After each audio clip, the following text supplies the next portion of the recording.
Welcome back. We learned that we're able to create an actual attribute for the class. But what about a method? Is there a way to do something like here where we do with attributes, but for methods? Well, there is. And we use a decorator, which is a topic that we'll cover later on, and you'll understand how these work underneath the hood in a bit. But for now, the syntax that we're going to use is the @ sign, and then we call a class method, like this. And now, with this decorator, we can now write a function. For example, let's create a function, and we'll call it adding things that will take num1 and num2. And in here, make sure we add the define for the function. And in here, we'll just return num1 plus num2. Okay, so what does this class method do? Let me minimize this just so we can see a little bit better. Now in here, let's see if player 1 has access to adding things. So let's just say adding things 2 and 3. If I click run, it takes 2 positional arguments, but 3 were given. That's on line 17. So when we call this, we gave it 2 parameters, but then it says that we actually got 3. And that is because adding things, the first parameter, just like we have here, is the CLS. And CLS stands for class. So this player character, that's the class that we're referring to. So similar to what we've seen before, but the standard is to use CLS. Now if I run this, you'll see that we get 5. Okay, but looking at this, it looks like it's pretty much the same as the above, except instead of using self, we use CLS. But how is this a class method? Well, it's because we can actually use this without even instantiating a class. Let me show you. Let's say that we don't instantiate player 1.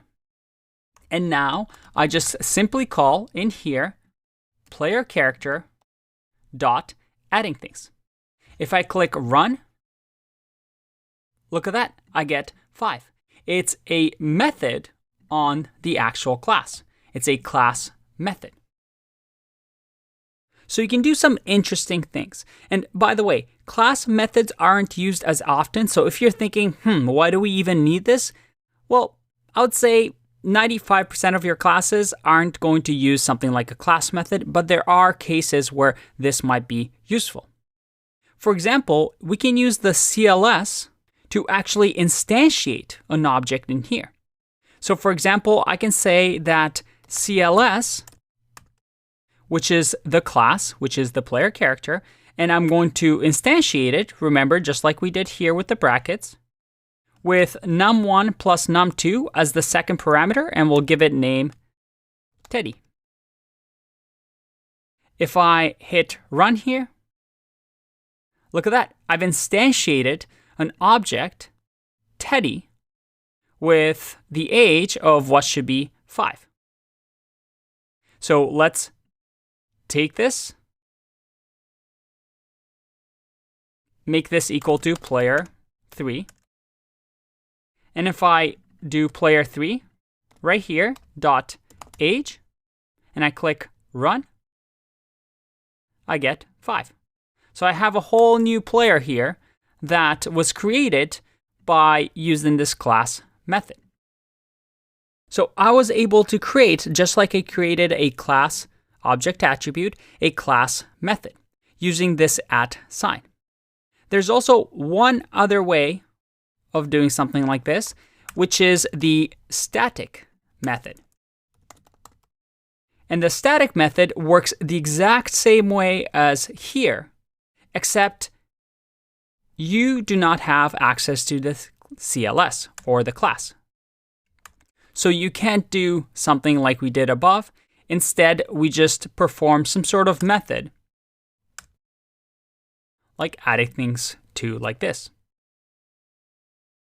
So the only difference between the two is the idea that we don't have access in our parameters to this CLS. So we would use something like static method where we don't care anything about the class state.